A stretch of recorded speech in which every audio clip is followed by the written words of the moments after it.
aí, galera, beleza?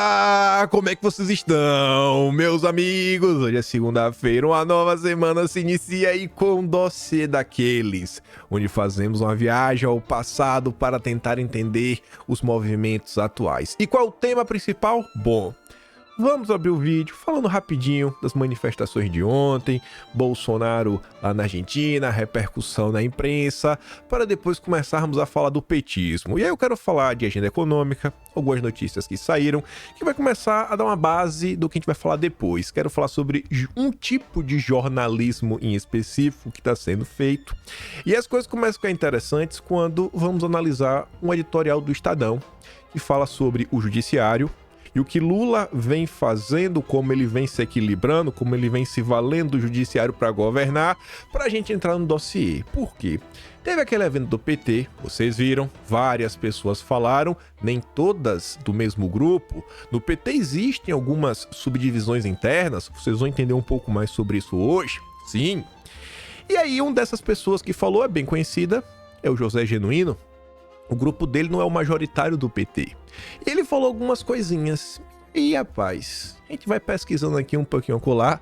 Na verdade, eu tava procurando sobre outra coisa hoje, que tem ligação com o PT. Quando eu chegar na parte, até eu comento, pra vocês entenderem onde é que eu cheguei, onde eu queria chegar.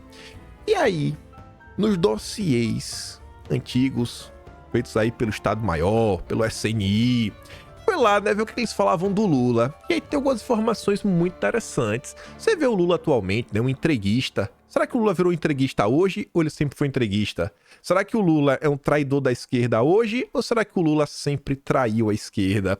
O que é que os dossiês antigos têm para nos revelar? E o final, rapaz. A gente chega lá, né, no amigo Biden. Mas vamos começar rapidinho, né? Introdução até longa, mais de 2 minutos. Ontem tivemos manifestações, como vocês podem ver aqui pela imagem, de uma quantidade relativa de pessoas. Aqui à direita, né, tá uma angulação mais assim, aqui é outro print pro outro lado. Você vê que tem uma quantidade de gente. Aqui em São Paulo, protestando contra o Flávio Dino. A Veja comentou e, para minha surpresa, apoiadores de Bolsonaro protestam contra a indicação de Flávio Dino. Não é ataque à democracia, não é antidemocracia, não, protesto, de boa. Falei, rapaz, o que está acontecendo com o consórcio? E aí eu quase caí para trás com esse. Assim, a Veja a gente até entende, a Veja você até entende, mas Globo, bolsonaristas vão às ruas para protestar contra a indicação de Dino ao Supremo. Eu falei, não acredito, até a Globo tá falando que é protesto, nem a Globo tá falando que é ataque. O que tá acontecendo? E para você ver que não é um questionamento puramente meu, foi olhar os comentários. Peguei aqui, ó, alguns. Interessante que o Globo foi honesto na chamada. O que quer dizer isso? Pessoas comuns, surpresas porque a Globo foi honesta. O que aconteceu que até a Globo fez chamada correta da notícia? Postou o estagiário e saiu correndo. Não estou conseguindo lidar com a chamada do Globo correta. E uma foto mostrando bastante gente. O que é que houve? Uai, resolveram mostrar o povo nas ruas? O que é que tá acontecendo aí? Ninguém tem explicação. Mas tá aí, pra vocês verem aí, né? Mas vamos continuar. Indo pra Argentina. Teve várias fotos, várias coisas. Só quero destacar aqui uma coisinha bem rápida. Vocês podem ver aqui, né? Milei lá, discussando na posse. Tava aqui os chefes de Estado, que foram lá vê-lo. O chefe de Estado, onde é que tava aqui, ó?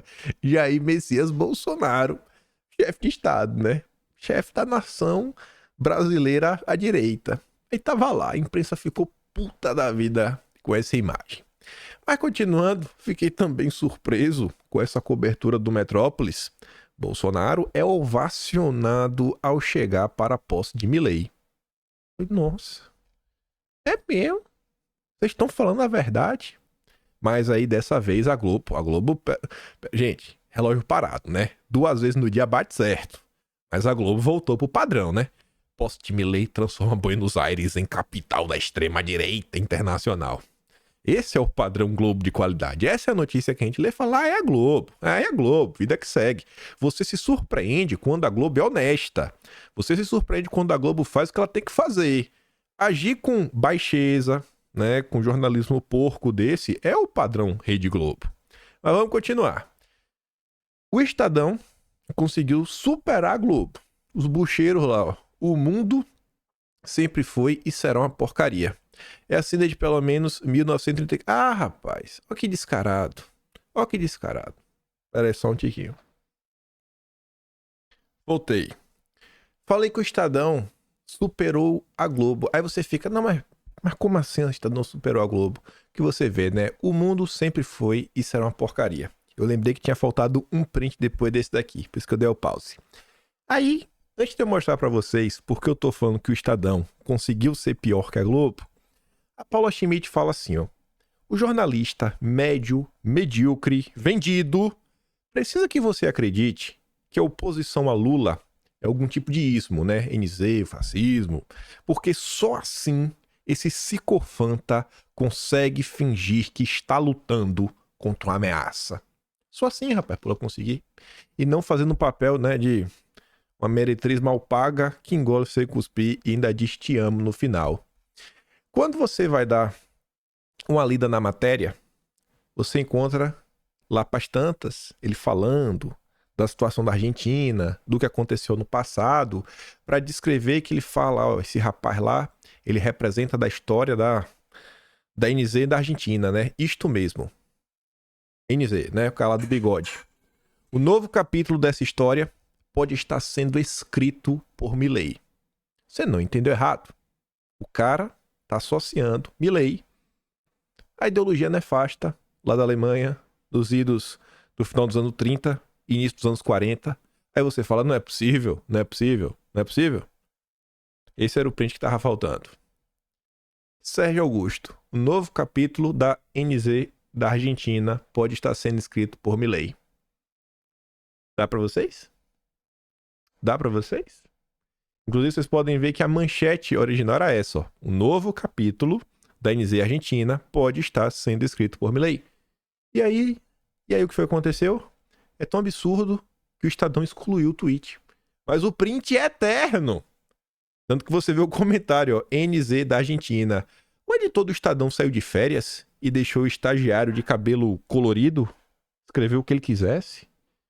Esse é o nível do jornalismo brasileiro. Aí você entende o que a Paula queria comentar. Mas vamos continuar. Ainda temos que falar mais de um tipo específico de jornalistas. E vejam só. Esse é o jornalista da Globo News. Tem um lixo, tem um psicofanta, tem o... sei lá, um adjetivo muito negativo, né? É um palavrão quando vou falar. E tem um jornalista da Globo, que é pior do que tudo isso, né? Você receber a alcunha de jornalista da Globo é a pior coisa que uma mãe podia ter, né? Fala, nossa, o seu filho é jornalista da Globo. Você fala, meu Deus do céu, o que foi que eu fiz pra merecer um filho assim? Vou dar play no áudio. É a turma da Globo repercutindo o que aconteceu no evento do PT. A fala da Gleisi Hoffmann falando que, rapaz, tiver que ter um déficit absurdo, 2% pro ano que vem, 200 bi de prejuízo, que tenha, não tem problema nenhum. O importante é vencer as eleições para derrotar o bolsonarismo. Vamos ouvir essa pérola do Otávio Guedes, que não é qualquer jornalista da Globo. Já foi até um dos editores-chefe lá, a turma do Extra, né? Que é um dos jornais do Globo. Escuta só. É parte do jogo político. A Gleisi, ela é presidente do PT e está falando pelo PT. O Haddad, ele é um petista, mas está falando na condição de ministro da Economia. Então, são falas e visões diferentes. O que a Gleisi colocou no discurso dela, ela traçou ali, riscou ali, digamos assim, um piso. O Brasil não pode crescer menos do que 4,1%. Ela tomou essa métrica em função da média de crescimento do governo Lula. O mundo é completamente diferente, as condições são diferentes. Mas, na visão da presidente do PT, essa é a base, é isso que o PT tem que perseguir, porque ela disse que o Bolsonaro foi derrotado, mas o bolsonarismo não foi derrotado. Então, ela vê a necessidade do crescimento econômico como uma forma de evitar a volta da extrema-direita. Nesse ponto, eu concordo com a presidente do PT, a derrota do Bolsonaro, mas não o bolsonarismo, a ameaça da volta da extrema-direita, acredito que está tudo correto. E com um diagnóstico, com a solução de que precisa haver crescimento econômico. Ela está certa nisso também. A divergência é como atingir essa meta. Aí que entram as divergências. Divergência, né, gente? Pequena divergência. Pequena divergência, né? Mas ele concorda com a Glaze. Dá pra vocês? Como é que o Brasil vai pra frente desse jeito? Esse lixo de grupo de comunicação existe. E grande parte dos brasileiros ainda se informa pela Globo. Ainda se informa pela Globo. É a destruição do espírito das pessoas, sabe? Você emburrece assistindo na Rede Globo. Não dá, gente. Enquanto a Globo continuar, vai ser isso aí pro resto dos dias. Tem que ter uma campanha forte, sabe? De fazer com que as pessoas acordem. Cara, acorda. Dá uma chacoalhada assim, acorda. Não precisa votar em Bolsonaro, não precisa se tornar direita, mas desliga a porcaria da Globo. Essa empresa tem que fechar as portas. Não tem mais salvação pra Globo. É inimiga do povo brasileiro. Aí, veja só. Lá nesse mesmo evento, o Lula falou uma pérola que o pessoal pensou nas redes sociais pra mostrar como são as coisas, né? Será que o PT realmente quer o crescimento econômico? Será que o PT realmente quer o crescimento econômico? Será? Será que é o crescimento econômico ou será que o PT só quer aquele dinheirinho pra fazer uma obra? Todo mundo vai continuar pobre. Vai ter aquela obra naquele período da eleição só pra você garantir uns votos, uns programinha aqui, uns programinha acolá, que não vai resolver a vida de ninguém.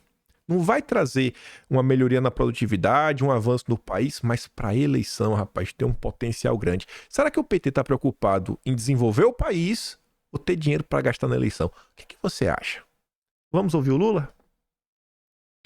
Quem vota majoritariamente no PT são pessoas que ganham até 2 salários mínimos. Um metalúrgico de São Bernardo que ganha R$8.000 já não quer mais votar na gente.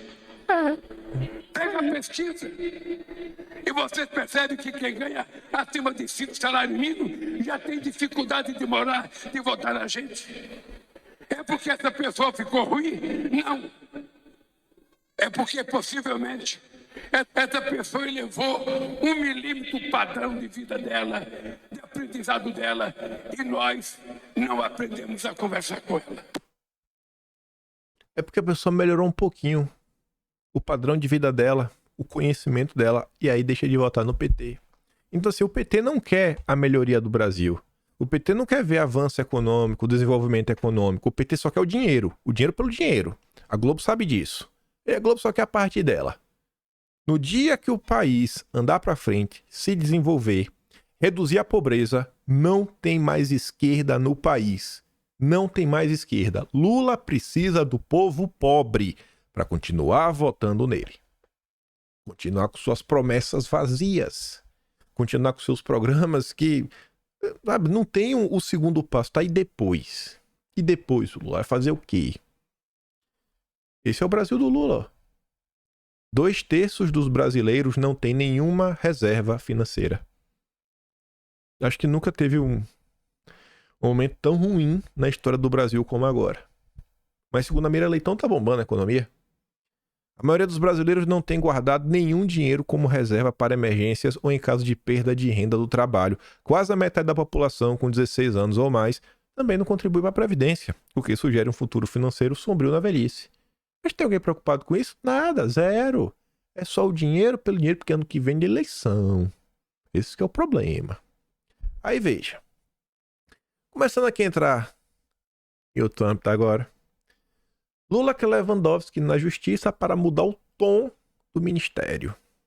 Avalei que o Dino foi importante, mas é hora de um estilo mais discreto. Tá bom. Discreto e formal, ele tem um estilo oposto ao debochado de Flávio Dino.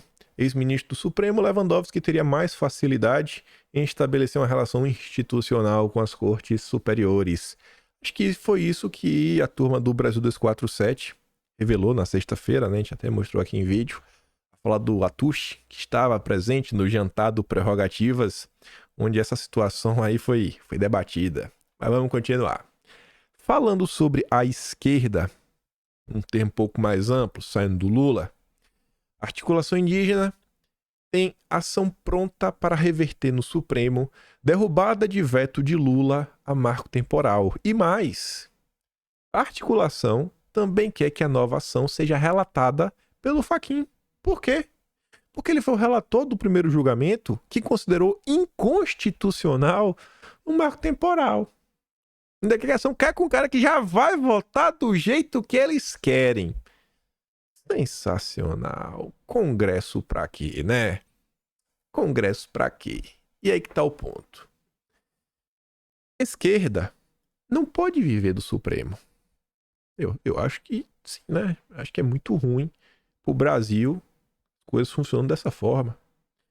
E o Estadão diz que nem mesmo fôlego, no mesmo fôlego em que atacou o Congresso, acusando de atuar como raposa, que toma conta do nosso galinheiro, Lula acabou confessando que a pauta dita progressista não tem votos. E por isso depende do Supremo. E ele tá certo. Só tem voto no Projac. Só tem voto no Leblon, em Copacabana e nas elites paulistas. Turma da Faria Lima. É só aí que tem voto a agenda woke identitária. Em Dubai, falando com sua claque de militantes, Lula disse que ninguém de bom senso imaginava que fosse possível ganhar no Congresso o debate sobre o marco temporal para a demarcação de terras indígenas. É só olhar para a geopolítica do Congresso, disse Lula, referindo-se, obviamente, à forte presença de parlamentares conservadores. Por isso, admitiu o presidente, a única chance que a gente tinha era a que foi votada na Suprema Corte. Eis que então o presidente da República reconheceu sem qualquer constrangimento que o Supremo se tornou instância eminentemente política, a qual os derrotados no Congresso recorrem para disputar um terceiro turno e ganhar na toga o que perderam no voto.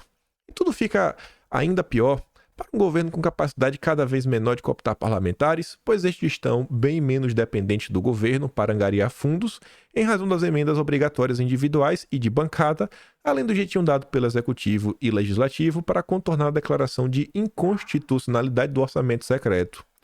Essa dependência que a esquerda passou a ter do judiciário ajuda a explicar por que razão o presidente Lula escolheu Flávio Dino para o lugar da Rosa Weber no Supremo.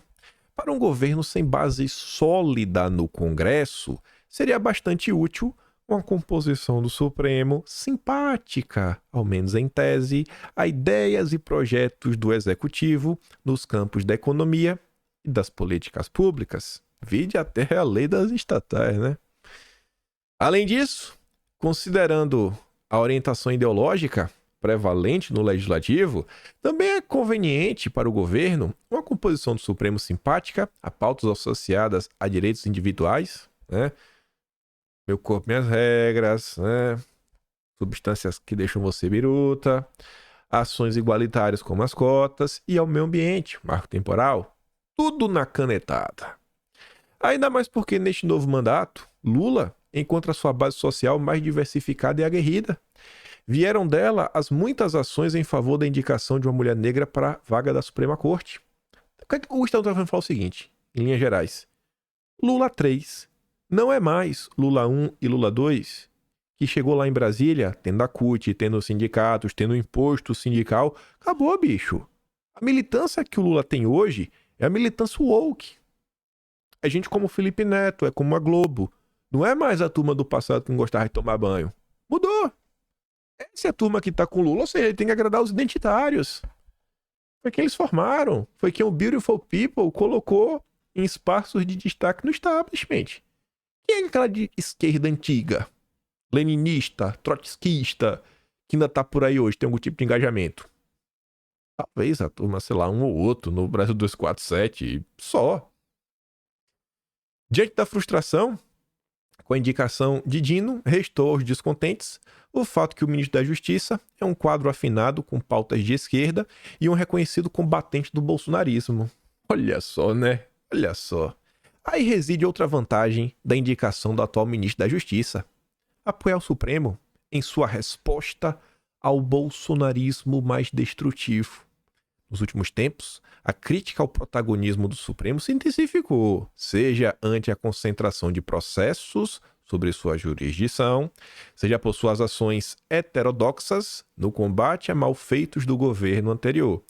Isso o Estadão também está certo em apontar, e eu acho que vocês também vêm percebendo. Quando vai mudar? Quando vai melhorar? Eu não faço a mínima ideia. Mas não dá para negar, gente, que realmente vem surgindo críticas de setores que antes apoiavam cegamente todas as decisões do Poder Judiciário. Enfim, nessa equação, ao mesmo tempo jurídica e política, a presença de um ministro articulado e articulador como Dino é também muito bem-vinda ao governo. E aí, chegando aos finalmente, o Estadão fala assim: em resumo, Lula tem no Supremo um elo imprescindível à governabilidade, ao possível sucesso das pautas abraçadas por sua base social e à responsabilização do bolsonarismo anti-institucional e antirrepublicano. Combater oposição, né? Basicamente isso. Mas isso não revela apenas a importância do Supremo na atual conjuntura de governo ou sua reiterada, malgrado indevida, condição de ator político.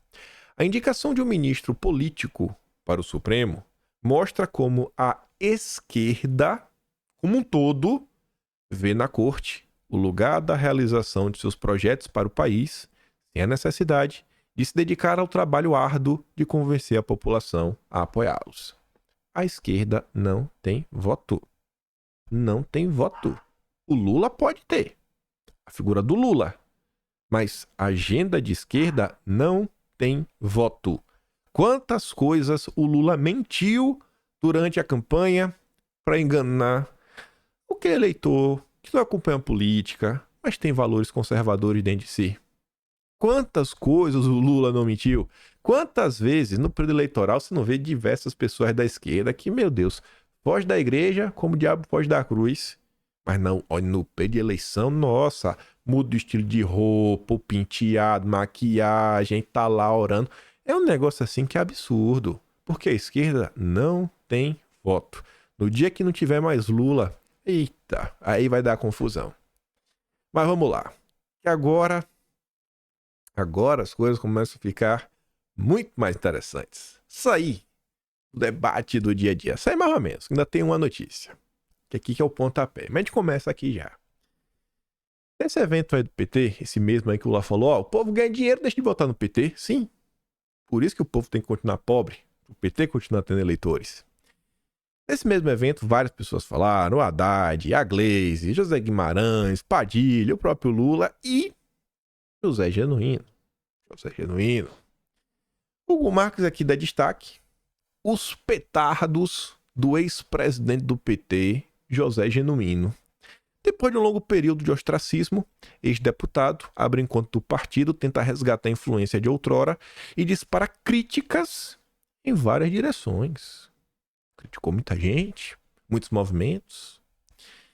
E a nota fala o seguinte: no estilo sem papas na língua, que marcou seus 7 mandatos parlamentares, Genuíno, há alguns meses, vem disparando petardos em várias direções. Recentemente criticou a aliança do governo com o Centrão. O petista afirma que Lula está cedendo demais e que o governo deveria criar outra correlação de forças. Eu acho que o governo empoderou demais o Lira. Você bota todos dentro do governo, mas ninguém se compromete a defender o governo. Como é que é isso? Nós temos que fazer uma aliança pontual, mais qualificada, mais definida. E o perigo de uma aliança com o Poder Judiciário. Outro alvo das críticas de Genuíno é o Supremo. Ele acredita que o Lula não vai colher bons frutos no que chama de aliança com a Corte. O Lula tende a fazer, pelo menos, até agora, uma certa aliança com o Judiciário. Isso é perigoso. Ele pode ter uma boa conversa com a Corte, mas não deve ter ilusão, porque amanhã, essa mesma Corte pode dar o troco. Numa situação de crise, e a gente já viveu isso. Tem muita gente que até fala, né? E a situação de crise, ela já chegou. A situação de crise já chegou. A fala da Gleisi Hoffmann, preocupada com o crescimento, com a economia, é a prova de a crise já chegou. Os números estão aí, a crise já chegou. E não tem Marcinho Pokémon que vai fazer sua mágica dos números no IBGE, que vai conseguir tapar o sol com a realidade. Pode dar teus números aí. A Globo vai ficar lá, eita, o Brasil tá crescendo 15% do ano. Fala o que quiser, mas a população vai estar sentindo na pele. Mas se um Pokémon não vai segurar. E aí, Lula? A PGR também é alvo das preocupações do petista. As nomeações que Lula fez para a PGR, todas elas, nós cometemos erros graves, porque foi a partir da lista tríplice. Uma corporação elabora a lista tríplice e você bota um procurador que passa a ter um superpoder, inclusive para julgar o presidente da República. E o poder que emana do povo, da soberania popular, como é que fica? Disse Genuíno. Eu espero que Lula acerte na indicação do PGR. As entrevistas do ex-presidente do PT, vale ressaltar, são sempre concedidas a blogs e sites simpáticos ao partido. E aí? Será que o Genuíno não está sendo meio inocente a acreditar que Lula tem algum tipo de preocupação real com o partido, com o PT, com a agenda de esquerda? Será que o Genuíno até hoje não entendeu quem realmente é o Lula? E com base em que eu estou falando isso? Pois bem, aqui que a gente começa. Aqui que a gente começa. PT. Descontentamento de parlamentares com Luiz Inácio Lula da Silva. Vocês podem ver ali, ó. Confidencial. Era, né? Feito em 1983. A gente fala, eu vou ler aqui e depois eu falo como é que eu até cheguei aqui, ó. Parlamentares petistas, entre eles, o líder da bancada do PT na Câmara Federal, o deputado Ayrton Soares, estão criticando violentamente o presidente nacional do partido, o Lula, porque este se recusa a retornar às suas funções de metalúrgico, preferindo ficar como empregado do partido para obter o seu sustento financeiro. Lula não queria trabalhar, preguiçoso. Vai trabalhar, Lula. Vai trabalhar, irmão. Vai bater ponto lá, falar com os peão de fábrica, né? Chão de fábrica, até conseguir mais apoio pro PT. Não. O Lula queria receber no mole. Esse é o Lula. Esse é o Lula. Mas hoje em dia não pode criticar mais. E se você critica Bolsonaro, volta. Se você critica o Lula, Bolsonaro volta. É aquela crítica absurda, né? Que tem que tocar o berrante pro gado, o petista fica calmo. Enfim, como é que eu cheguei aqui? Eu tava assistindo ontem a outra entrevista que o Lourenço deu lá pra turma do Quinto, e a turma começa a falar algumas coisas, começa a falar do Paulo Freire, começa a falar sobre as ONGs, e aí eles começam a falar do Conselho Mundial das Igrejas. E nesses últimos dias na CPI das ONGs, a deputada Silvia Wayampi, acho que é assim que se pronunciou o sobrenome dela, ela leu um documento que tinha mais ou menos isso com isso, mas não, o nome não era Conselho Mundial das Igrejas, era Conselho das Igrejas Cristãs do Mundo. Era mais ou menos assim, tinha um cristão no meio, que era quase a mesma coisa, foi um baita panavoê, teve uma confusão, gerou uma CPI, isso tudo surge de uma notícia do Estadão de 87, e aí eu fui atrás disso, aí comecei a achar uma coisinha aqui, uma coisinha colar, uma coisinha aqui colar, daqui a pouco apareceu o nome do Lula, eu falei, ei, Lula, aí eu falei, bom, já que eu já tô por aqui, no Arquivo Nacional, eu continuo aqui dando um bizu, porque ó, tava falando de ONGs, quando você fala de ONGs, no Brasil, você pensa em o quê? Caatinga? Não. Quem tá preocupado com a Caatinga? Não, com, sei lá, com os Pampas Gaúchos? Não. ONG é na Amazônia. Aí eu falei, não, deixa eu dar o quê? Um bizu do Lula é Amazônia, né? Vai que tem alguma coisinha. Vai que tem. Não é que tinha? Não é que tinha? Mas a gente vai chegar lá. A gente vai chegar lá. Aqui tá fora de ordem. Que vai fazer mais sentido. Aqui é outro dossiê produzido em 1978. Esse dossiê foi produzido, inclusive, pelo SNI, né? Sistema Nacional de Informação. Serviço Nacional de Informações. Você vê aqui embaixo, ó. Cadê esse, ó? Deu um mouse? SNI, difusão SNI. Ah, até aqui em cima também, ó. Presidência da República. Serviço Nacional de Informações. 23 de novembro de 78. Qual era o assunto? Situação atual da subversão na área. Deve lembrar, naquela época tinha Arena, tinha o MDB. O MDB era o partido que dava uma certa institucionalidade, a turma do PCB, do Partido Comunista. Fernando Henrique já estava lá, né? Suas confusões.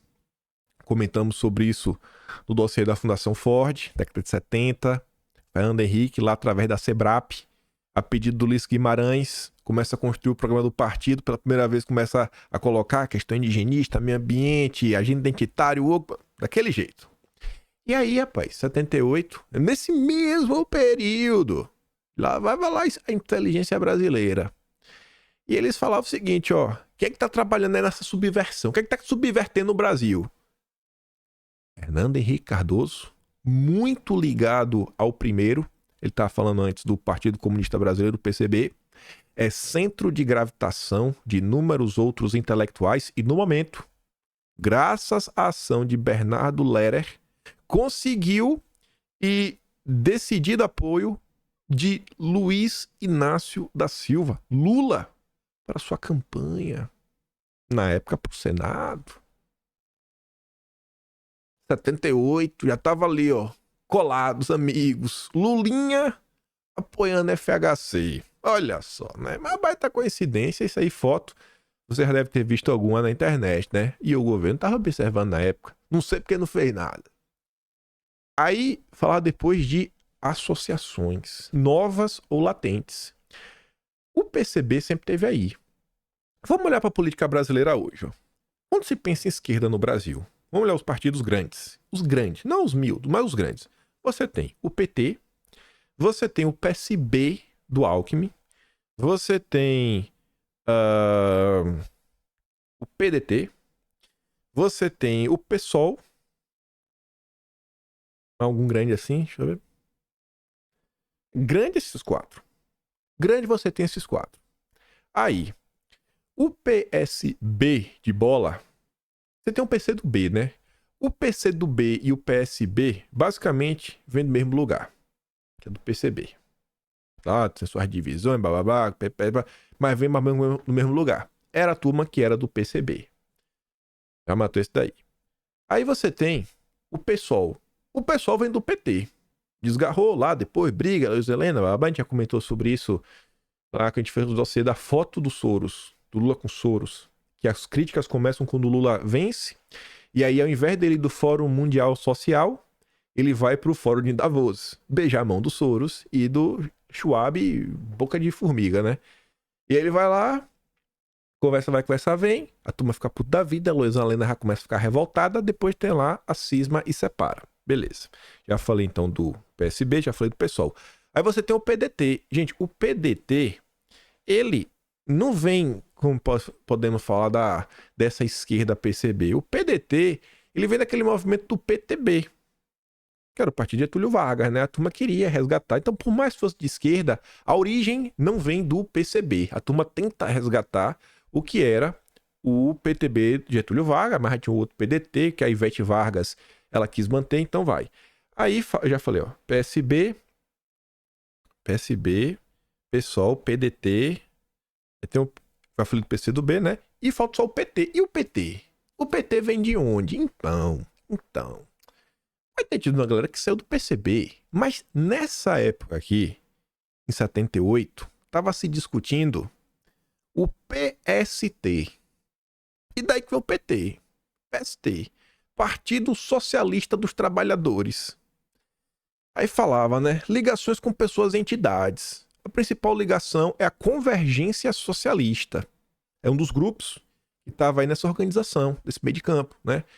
Enfim, e através desse associou-se também ao movimento de custo de vida.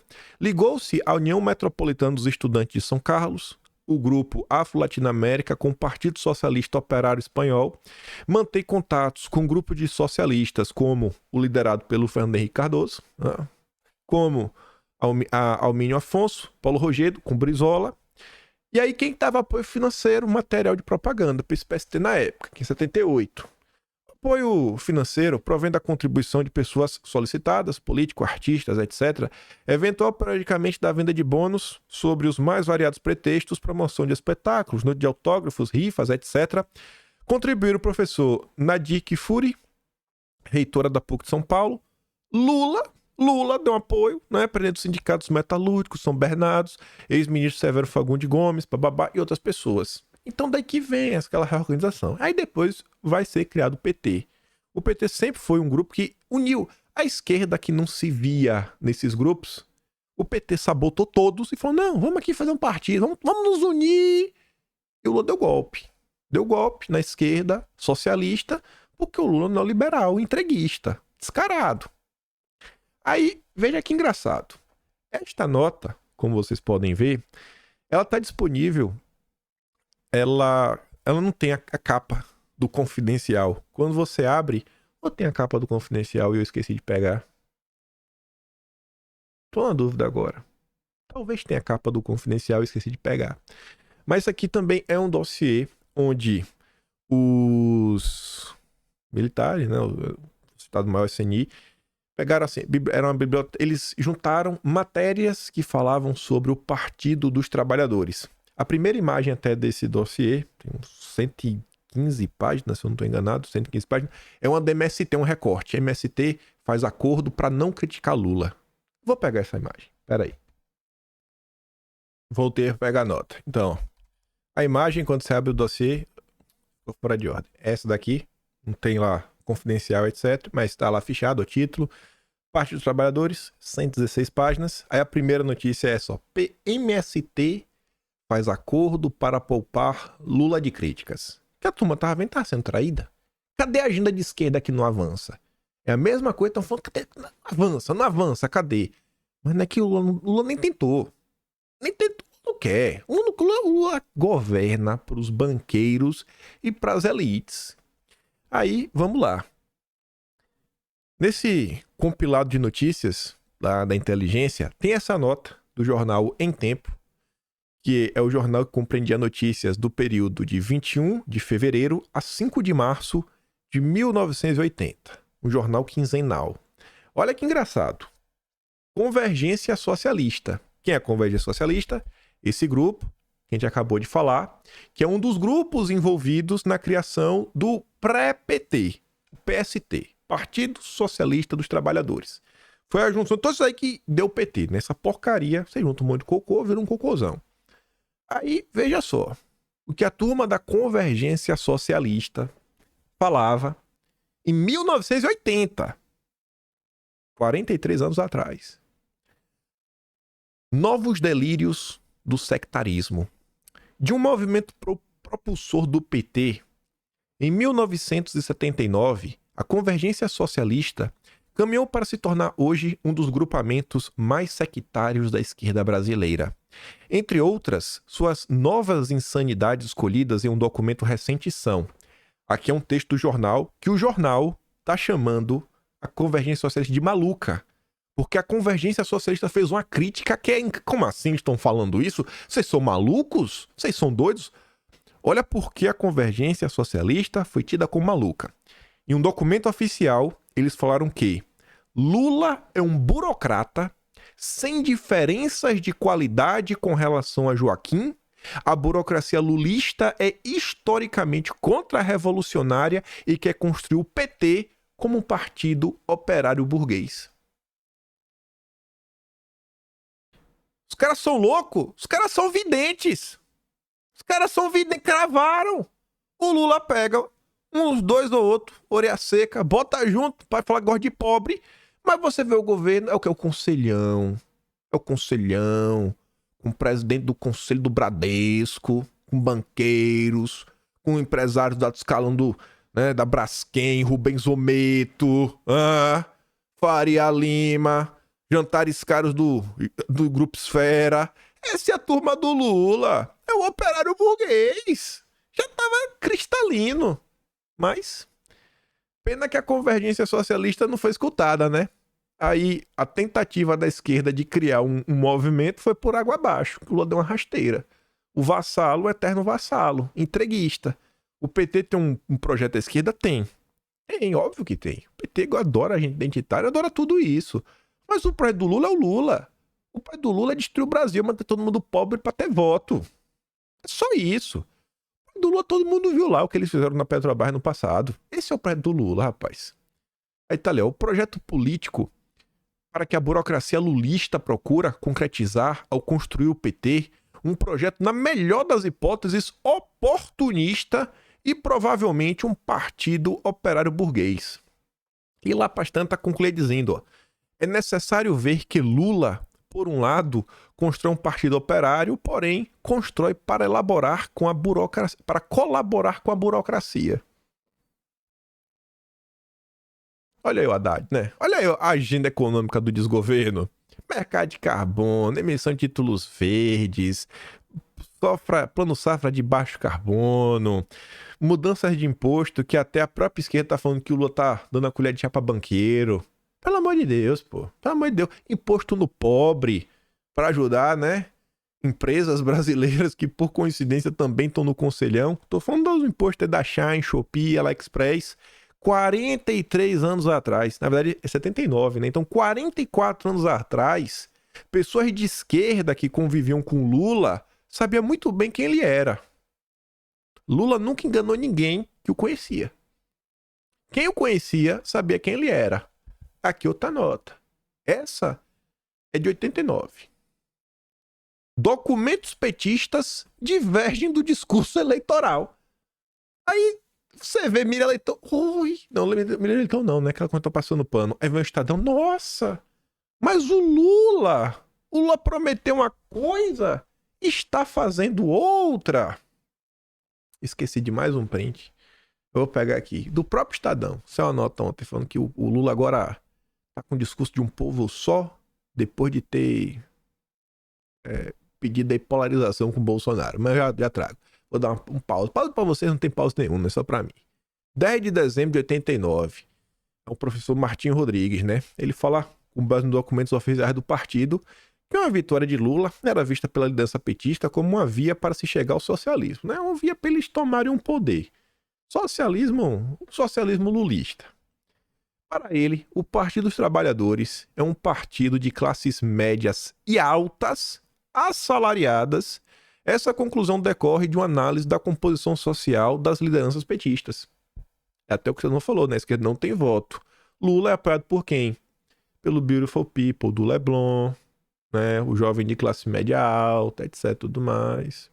É quem realmente tem apoio, né? E é quem realmente compõe o PT. Você já viu algum operário no PT? Você já viu alguém pobre no PT? Você acha que a Gleisi Hoffmann ela come quentinha? Come prato feito? Você acha que a Dilma anda de carro velho? 1989, todo mundo já sabia isso. Pega a nota dos dias atuais. Aí, ó.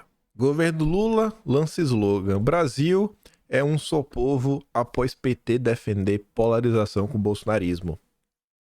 Fala uma coisa e faz outra. Isso é o PT desde 89. Desde 89. Discurso é uma coisa, documento é uma coisa, discurso é... Pelo amor de Deus, o que compra o PT? Quem que compra o PT? Um só povo o quê? Segue perseguindo. Não aceita oposição. Já falando que Bolsonaro vai ser preso. Pelo amor de Deus, pô. Pelo amor de Deus. Mas vamos lá. Esse mesmo dossiê ainda que tem várias notícias. Uma notícia que é do Jornal do Brasil, de 4 de junho de 1990, trazia o seguinte: o peso das cores no partido. Aqueles movimentos que vinham se organizando, né, tentando formar um partido, o PT sabotou todos, colocou todo num lugar só, no balaio de gato. O PT impediu grupos de esquerda que fizessem sombra para ele, e até os dias atuais é assim. Uma prova disso foi uma nota que deve ter saído no primeiro semestre, mas eu lembro que foi no O Bastidor, sobre o PSB e o PDT, que eles dizem que eles não são... Inclusive, depois o Carlos Siqueira deu entrevista pra Globo falando isso, que ele falou: a gente não é linha auxiliar do PT, a gente vai ter candidato, não somos linha auxiliar do PT. Quem diz que a gente tem que estar com o PT em 2026? Só que enquanto o Lula existe, nenhum partido de esquerda conseguiu fazer sombra. Esse sempre foi o objetivo do PT. A hegemonia do PT é total. Nem esquerda eles querem concorrentes. Só que como esses outros partidos, por isso que eu falei pra vocês, eles vieram de raízes diferentes, o PT nunca conseguiu controlar muito o PDT, nunca conseguiu controlar diretamente o PSB, o PCdoB. O PT, o PSOL fez dissidência. Um desses grupos aí que falou: pô, cara, vocês são traidor. O Lula não é liberal, entreguista. Mas vocês vê ali, ó, na época, olha o nome das dos grupos internos do PT. É até engraçado, ó. Começando lá embaixo. Movimento por uma tendência marxista. Aí, principais bases. Não tem entidades presentes em São Paulo. Não tem entidades. Estão presentes em São Paulo, Minas, Ceará e Bahia. A jornalista Arthur Schiavone, de São Paulo, era a principal liderança dentro do PT. Era 1% da sigla. Aí você tinha a Convergência Socialista, que é o grupo que denunciou o Lula, quem ele era. Representava 6% do PT. A linha mais trotskista. Quem liderava era o Ernesto Gradella, e era da Federação dos Metalúrgicos lá de São Paulo. Aí você tinha o Trabalho, 4% do grupo, também era trotskista. Quem estava na frente era Marcos Sokol, da Executiva Paulista do PT. Aí você tinha a Causa Operária, conhecida atualmente como o PCO. PCO, Partido da Causa Operária. O Rui Costa Pimenta, vocês conhecem o Rui Costa Pimenta? Que era o líder? Rui Costa Pimenta, neto do anarquista italiano, de mesmo nome, que introduziu o trotskismo no Brasil. Por que o Rui Costa Pimenta no mesmo partido? É porque ele lá já sabia que o Lula é um descarado. Já rompeu desde cedo. Mas ele continua passando pano pro Lula. Por quê? Porque são amigos desde sempre, né? Farinha pouca, eles se resolvem entre eles. Ala Vermelha, não tinha mais ninguém. Orlando Cariello, deve ser um cara sozinho. Força Socialista era 3%. Quem levava à frente era o Ivan Valente, que atualmente está no PSOL.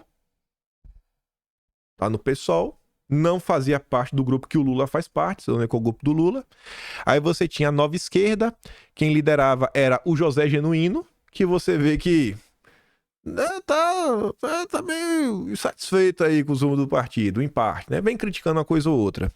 Aí você tinha a vertente socialista, em cima tinha Democracia Socialista, quem liderava era João Machado, da Executiva Nacional, e o deputado gaúcho Raul Ponte. Aí você tinha com 10% a variante socialista, quem liderava era Vigílio Guimarães de Minas, e o deputado federal Eduardo Jorge de São Paulo, e que também depois saiu do partido. E o maior grupo do PT na época, é o que está até hoje no poder, era a articulação. É a turma que está disposta a fazer tudo, a entregar tudo e não se manter no poder. Então nem pra agenda. Exatamente a crítica do Genuíno. Quem liderava? Lula e a maioria esmagadora dos parlamentares do partido. Quem eram as principais bases? Diretório Nacional, a CUT, Sindicato dos Metalúrgicos de São Bernardo do Campo. E a articulação era marxistas, socialistas, independentes, reuniões sindicalistas, intelectuais e pessoal ligado às comunidades eclesiais de base da igreja. CNBB, o pessoal do CIM, etc. Tudo mais. Aí você fala, pô, você tava pensando sobre as igrejas, né? Lá, é das ONGs, pronto. Uma das coisas que eu me debati foi isso daí. Mas eu também fui atrás do Lula e da Amazônia. Lembrei dessa notícia. Não sei porque essa notícia tá aqui. Tava no meio do processo, mas eu achei deveras engraçada, né? Olha isso aqui. 13 de novembro de 1990 e eu não sei qual ano, porque tá cortado ali em cima. ACM, eu sei que é ACM. Senador diz que CPI mostra poder à beira da falência. Qual era o poder que estava à beira da falência? O presidente do Senado, Antônio Carlos Magalhães, disse ontem que o destino do Poder Judiciário depende das mudanças que deverão ocorrer a partir das conclusões da Comissão Parlamentar de Inquérito que investiga irregularidades cometidas por magistrados. Se o Judiciário não mudar de rumo com a CPI, evidentemente faliu o terceiro poder, afirmou o senador depois de elogiar a atuação da relatora da CPI, o senador Paulo Souto. Parece que o Judiciário, né, tá com problemas há muito tempo. Vamos lá. Vamos voltar. Pesquisando mais. Aí tinha alguns dossiês interessantes sobre viagens que o Lula fez. Confidencial. Viagem de Lula à Europa. E aí rodou vários países. Meu lugar que é engraçado e que tem notícias sobre isso e que inclusive foi uma fundação que atuou ao longo de 2022 para garantir a vitória da democracia. Eu estou falando da Fundação Friedrich Ebert. Pelo menos assim. Ligado ao SPD. Se eu não me engano, é o partido do Olaf, né? Que tá aí. Que o Pacheco ficou assim, nossa. O Olaf, ele abraçou o Lula. Nossa senhora, o Lula é amigo dos alemães, da Angela Merkel. Acho que a turma desse partido aí, né? Mas meu, esse lixo aí que já é meio do Lula desde sempre. Mas enfim, ó. Os gastos com as passagens e hospedagem de Lula e sua comitiva foram cobertos por essa turma. Desde sempre a turminha levando Lula pro exterior. Pra dar quais eram as ordens, ó. Siga essas ordens contra o Brasil. Siga aqui pra você destruir o Brasil. Mas faz isso aqui, ó. Você vai destruir o Brasil. Entrega o Brasil de bandeja pra gente. Aí nessa viagem, roteiro dele, em 28 de fevereiro, aniversário até de minha irmã, o candidato do PT encontrou-se em Roma com 2 líderes da política italiana, blá blá blá. E aí na audiência lá na Itália, o Andreotti discutiu a dívida externa brasileira, afirmando que a dívida é impagável e que o país não pode continuar transferindo anualmente 4,5% do PIB para o exterior. Nesse contexto de falar de dívida, ele comentou sobre a importância da região amazônica para a humanidade, que considera um trunfo para que, abre aspas para o Lula, a Amazônia é um trunfo para que um governo democrático e popular possa exigir mudanças no tratamento da dívida externa brasileira. Lula? Você já queria entregar a Amazônia, Lula, em troca de dinheiro, Lula? Vou manter a floresta em pé. Me dá um dinheiro aí. Fundo Amazônia. Ah, Lula. Entreguista safado. Rapaz. Em 14 de março, em sua passagem por Estocolmo, Lula fez palestras na Universidade Capital, conversou com metalúrgicos suecos, falando da Amazônia para os ecologistas escandinavos.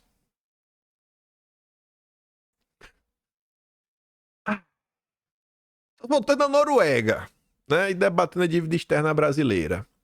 A gente já comentou em meses passados como esses países europeus, né, incentivavam o pagamento da dívida através de dar um pedacinho da floresta, né? Quem sabe que era também um imposto global, né, de emissões de poluição. Na época não era carbono, era poluição. Né, bonitinho, para manter a Amazônia viva, linda, cheirosa. Ah, Lula, entreguista desde sempre. Aí, tem mais. Entreguista é vassalo do Biden desde sempre. Esse daqui é o melhor de todos. Na hora que eu vi esse, foi, ih, rapaz, esse foi um dos primeiros que eu achei. E já bateu a certeza, foi, vai virar um dossiê. Porque eu li a primeira página, eu falei, já encontrei 2 nomes que eu já conheço. 2 nomes que já dá pra puxar a história já. Viagem do deputado Luiz Inácio Lula da Silva. Pra onde? Visitar o Biden. A Embaixada do Brasil em Washington, Consulado Geral Brasil em Nova York. Desculpa, assunto, né? Pronto, viagem do deputado. É viagem do Lula para os Estados Unidos. Visitar o imperialismo, o amigo Biden. Na época não era nem amigo, né? Quem fez a cobertura, mais uma vez, foi Sistema Nacional de Informações, né? Turma do SNI. Aí, vejamos. Em viagem que se insere num conjunto de visitas a vários países, Dilma, acompanhado por seus assessores, esteve nos Estados Unidos.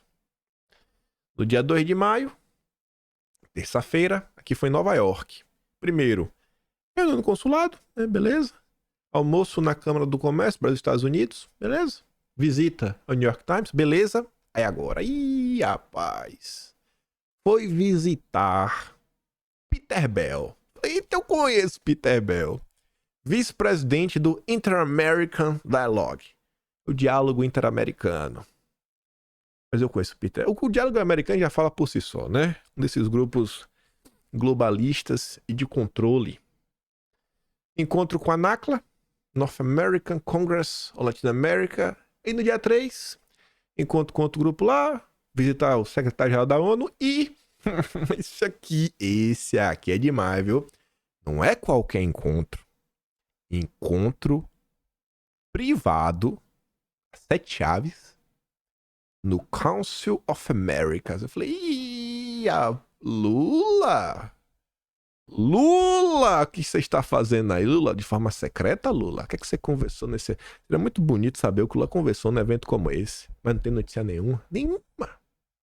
Aí veja, Council of the Americas. Vocês podem ver aqui, ó. Peguei do Wikipedia em inglês. Criado em 63, em Nova York, né? Onde o Lula foi visitar, só para mostrar para vocês. Mas isso aqui não é a parte interessante. Eu acho que algum de vocês que acompanham esses assuntos já deve saber que grupo é esse. Mas para quem não sabe que grupo é esse, porque é muito interessante, o Lula ter tido um papo, né, um tete-a-tete privado. Coloquei aqui traduzido, página em inglês. Tá lá a versão original e abaixo tá em português, né? Tradução do Google. O Council of Americas é uma organização americana cujo objetivo declarado é o que eles dizem, né? Assim, boca para fora. Promover o livre comércio e os mercados abertos em todas as Américas Latinas. Isso que eles falam da boca para fora. Da boca para dentro, entre quatro paredes, encontros privados, com o Lula, aí a gente não sabe. O grupo foi fundado em 63 pelo Grupo Empresarial para a América Latina por David Rockefeller, a pedido do John Kennedy, como um meio para as empresas combaterem a influência de Fidel Castro na América Latina. Vocês realmente acham que o Rockefeller estava preocupado com a força de Fidel Castro? Vocês realmente acham isso? Rockefeller, você não precisa dispensar comentários, né? O que o Lula foi comentar? Foi conversar a portas fechadas com os Rockefeller. Conta aí, Lula. Num evento que ele também se encontrou com Peter Bell. Aqui só antes de falar do Peter Bell, nessa viagem do Lula, tava com algumas pessoas junto a ele. O assessor do Lula de imprensa naquela época e na viagem para a Europa também era o Ricardo Couto. Eu tenho certeza que vocês já viram várias matérias do Couto, matérias recentes. Ele é colunista do UOL. Assim, matérias absurdas sobre Bolsonaro. Eu não sabia. É tipo o Thomas Trauman, que era ex-porta-voz da Dilma, ex-assessor do Palocci. Pronto, o Couto era assessor de imprensa do Lula. Aí tá hoje no UOL. Veículo lulista, criticando o Bolsonaro. Olha por quê? Porque... Outra informação interessante. Eu sabia, mas agora faz muito mais sentido. O Couto hoje ele é viúvo. A esposa dele é uma das fundadoras do Datafolha. Chupa essa pinha. Mas vamos voltar. E o Peter Bell? Quem é o Peter Bell? Para falar disso, quero relembrar algumas informações do nosso dossiê sobre a Fundação Ford. Vocês lembram que Fernando Henrique Cardoso, em 69, ganhou uma bagatela de dinheiro, $180 mil, para fundar o Sebrap. Gente, $180 mil naquela época era quase R$1 bilhão. Brincando, não era isso tudo, mas era muito dinheiro. Muito dinheiro, pô, tá de brincadeira. É muito dinheiro que o Fernando Henrique recebeu. Tendo dinheiro assim é muito fácil, né? Tá presente na política nacional. Ele recebeu da Fundação Ford. Tá. E Peter Bell? O que é que tem a ver Peter Bell com isso? Pois bem. Jornal A Tribuna, de 3 de janeiro de 1995, repercutiu em suas páginas uma matéria que saiu no caderno de economia do New York Times, que falava o seguinte: o New York Times contava lá que um episódio ocorrido em 1969 envolvendo FHC e o ex-funcionário da Fundação Ford, Peter Bell. Peter Bell. Peter Bell. Abre aspas para Peter Bell. Saboreio hoje a ironia que fui pressionado pela Embaixada dos Estados Unidos a cortar recursos da fundação destinados ao grupo que o senhor Cardoso estava criando.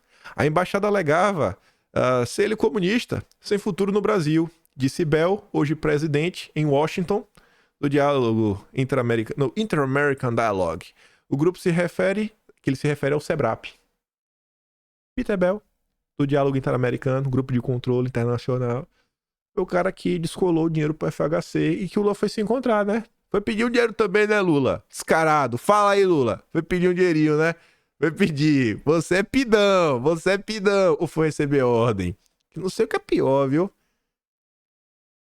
Tudo igual, gente. Lula, FHC, tudo igual. E quanto mais você entende, mais você vê. É um vassalo entreguista. Por isso que o Lula nunca fala de soberania nacional. Por isso que o Lula fala de, não, temos que lutar por uma governança global. Isso... Lula odeia o Brasil. Lula odeia o Brasil. Aqui uma nota da época, 94. Geraldo Luiz Lino, Tribuna da Imprensa, 19 de agosto.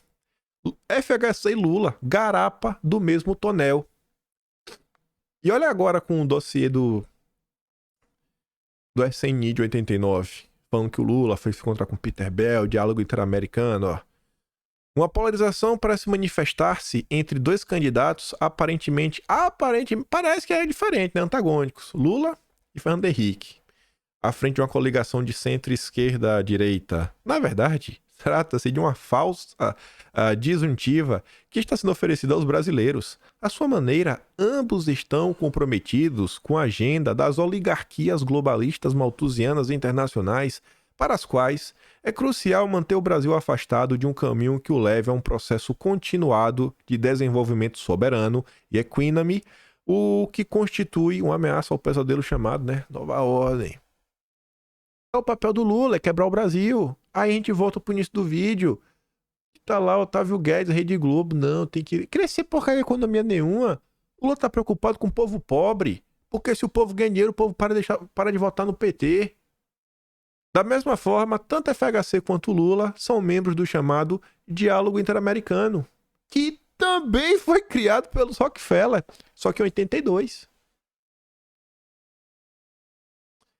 Entre as suas principais propostas, alinham-se legalização das substâncias ruins, redução e reorientação das funções das Forças Armadas, promoção do indigenismo, ambientalismo, ao topo da agenda das relações internacionais, né? Que exatamente o que o Lula está fazendo, agenda verde acima de tudo, limitação das soberanias nacionais, sob uma série de pretextos. A propósito, outro membro era o Lema. Um dos co-presidentes do Diálogo Interamericano é o norte-americano Peter Bell, amigo do FHC. Agora, não seria surpreendente que tais círculos estivessem ativos em favor de um candidato tão simpático às teses da nova ordem. Lula, FHC, tudo igual. Teatro das tesouras.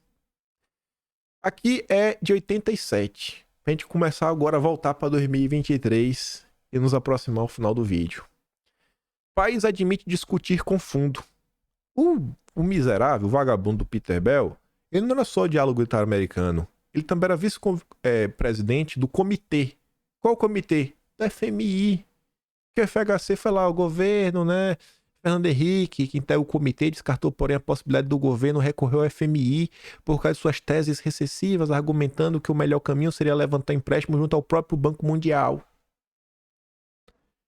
Então, quando se fala, né, da dívida que aprisiona o Brasil, quando você vê que a Glaze está querendo aumentar a dívida do Brasil, gente, é dois coelhos com a cajadada só. É dinheiro para o PT gastar na eleição e é dívida para manter o Brasil escravo, do jeito que o Lula e o FHC agem desde sempre. E aí, vindo para os dias atuais, Banco Mundial, dívida, isso, aquilo, outro, o Estadão nos conta que crise climática está no topo da agenda do novo líder do Banco Mundial. Há anos, chefes de Estado e de governo, acadêmicos, especialistas em desenvolvimento, vêm pedindo para o Banco Mundial que assuma a liderança da agenda verde, mudança climática. A gente acabou de ver isso. Mia Mottley, primeira-ministra de Barbados, liderou a iniciativa lançando uma agenda de reformas conhecida como Iniciativa de Bridgetown e convocando outras pessoas, incluindo Macron. Isso daí, Macron se juntou a ela. Nas negociações da COP28, está claro que muita coisa está mudando no Banco Mundial. Ajay Banga, 64 anos, ex-diretor executivo da Mastercard. Esqueci um print, mas esse print vai ficar sem. Aí vocês pensam no Google, mas eu já falo o que é. Assumiu o cargo de presidente em junho. Ele substituiu David Malpass, que foi indicado pelo ex-presidente americano Trump, e deixou o cargo mais cedo, depois de ser criticado por contestar, né, a agenda verde. Banga, americano nascido na Índia, fez nos últimos 6 meses uma série de mudanças que, segundo ele, tem como objetivo enfrentar a crise climática. Olha esse finalzinho. O Banco Mundial está testando novos esforços para reduzir as emissões de carbono e ajudar os países mais pobres a criar mercados responsáveis para créditos de carbono. Eu vou ter que ir atrás do print. Pois bem, crédito de carbono, o Lula está implementando. O Banco Mundial quer colocar o mercado de carbono nos países pobres, não é nos países ricos. E aí o Banga, que agora está à frente do Banco Mundial, ele trabalhava onde antes? Na Mastercard. Aí eu falei, não adianta eu falar, tem que pegar o print. Gente, a Mastercard é a pioneira no planeta Terra no desenvolvimento de um algoritmo para limitar compras que excedam uma determinada quantia de carbono. 30 de abril de 2019, DO Black, o primeiro cartão de crédito do mundo com limite de carbono. Hoje em dia no Brasil, o C6 Bank já tem isso, já aparece lá quanto de carbono você gastou para você compensar. Olha desde quando a Mastercard está trabalhando. E aí o cara da Mastercard, que era o CEO da Mastercard, né? Ex-diretor executivo da Mastercard, desculpa, né? CEO, diretor executivo, agora tá no Banco Mundial para avançar com o mercado de carbono. Que baita coincidência, né? E aí no Brasil, essa agenda já passou no Senado, tá no Congresso, na Câmara, e eu me sinto o maluquinho gritando na praça, sozinho, porque não tem, né? Não dá tanto engajamento falar do judiciário dá mais engajamento. Mas eu acho que isso daqui vai, assim, impactar a vida de todo mundo, assim, de um jeito que nunca mais vai sair. E vocês estão vendo o que o Lula é capaz de fazer. E aí, para relembrar, inclusive quando ele assume o cargo, só o Atlas brasileiro, né, para contar a história do Brasil, a gente comentou sobre essa mudança no Banco Mundial, Centenas de projetos climáticos não têm ligação direta com o clima. Assim que o Banga, ele chegou lá, ele falou, peraí, não, tem que rever. O Banco Mundial agora só tem que entrar de cabeça em projetos que tiverem ligações com a Agenda Verde, A descoberta foi feita quando o Banga iniciar seu mandato na presidência do Banco Mundial, sob a égide de seu predecessor, nomeado por Trump, né, que enfrentou pressão constante por não fazer o suficiente para combater, né, a Agenda Verde, blá blá. A questão será central para a pauta de uma cúpula a ser realizada em Paris na próxima semana para discutir a reforma das finanças climáticas. E a Mastercard já está aí, o C6 Bank também já está aí. Tá chegando a hora que sua vida vai ter um limite e a turma tá gritando com a coisa que, assim, né, a turma não tá gritando com o que deveria tá fazendo pressão contra. Será que não seria útil às vezes, gente? Porque assim, eu entendo essa questão do Flávio Dino que é importante. Eu reconheço, eu acho que realmente tem que protestar. Mas será que isso vai fazer alguma diferença para os senadores? Não sei, pode ser. Muito difícil o Dino não ser nomeado. Agora, se começa o movimento da população em relação a essa agenda verde, e por hora ainda deixaram o agro meio de fora, mas querem incluir o agro, o relator quer incluir e o Lula tá pedindo calma exatamente por isso, eles vão incluir todo o Brasil nisso. E não tem movimentação, não tem pessoa na rua reclamando sobre isso. Complicado, né? E tá vindo. A gente também comentou quando o cara que o Trump colocou foi demitido, tá no Atlas de fevereiro, criticado por postura, né? Presidente do Banco Mundial vai deixar o cargo. E veja como tudo se conecta. Tudo se conecta. E aí, em fevereiro, fazia um contraponto do que o cara do Trump estava fazendo na frente do Banco Mundial e que o Luiz Mercadante está fazendo na frente do BNDES, implementando a Agenda Verde. E aí, em fevereiro, inclusive falava assim, ao final que eu falava, o governo Biden foi para cima do ex-presidente do Banco Mundial por uma divergência ligada a questões climáticas, mais um indicativo que o PT vem abraçando toda a agenda do Partido Democrata. Por outro lado, cabe à direita a defesa da população ante a agenda ESG. Eu até falava antes, essa notícia do The Washington Post e a postagem do DeSantis servem para fazer um comparativo com a realidade brasileira. Veja o que foi no subtema anterior, no aspetismo veio de banqueiro, e comparem com as postagens capitaneadas pelos mercadantes que agora está à frente do BNDES. E eu fazia o contraponto. Enquanto o Lula abraça a agenda verde, é que a direita nos Estados Unidos está lá defendendo. O DeSantis propõe o fim da agenda woke SG em relação aos bancos. Nos Estados Unidos tem esse debate. Depois do Trump, o cara com mais apoio, se não tivesse o Trump, seria o DeSantis, possivelmente o candidato do Partido Republicano. Ele tá preocupado com isso. E no Brasil tem quem? No Brasil essa agenda não importa, né? Não importa. Não dá engajamento. Não. Deixa acontecer. Deixa todo mundo tomar na cabeça. Aí vai, meu Deus! Olha!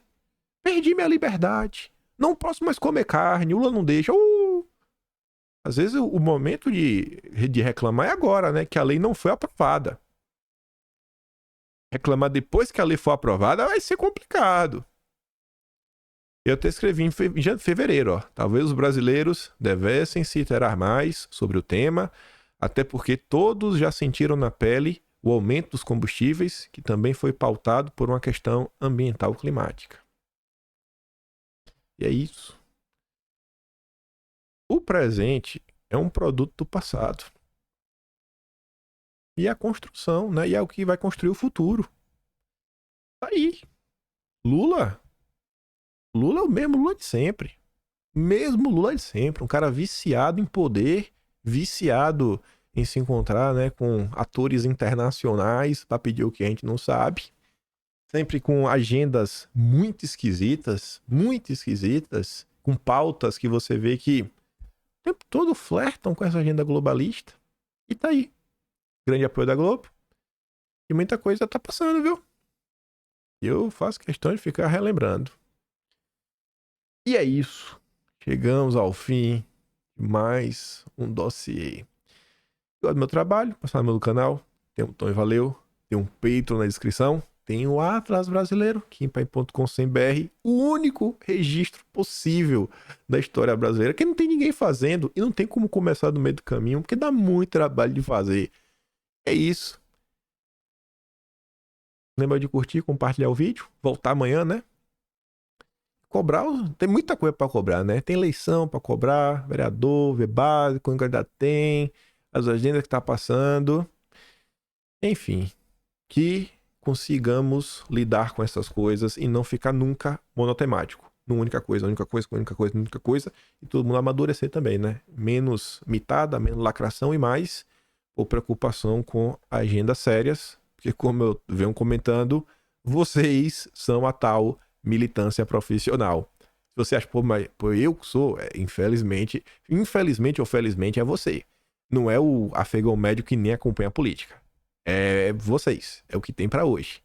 Ou vocês abraçam a causa. Ô, gente, o Brasil vai continuar meio que do jeito que tá. Aquele grande beijo, abraço, tamo juntos. Valeu, meus amigos. Fui!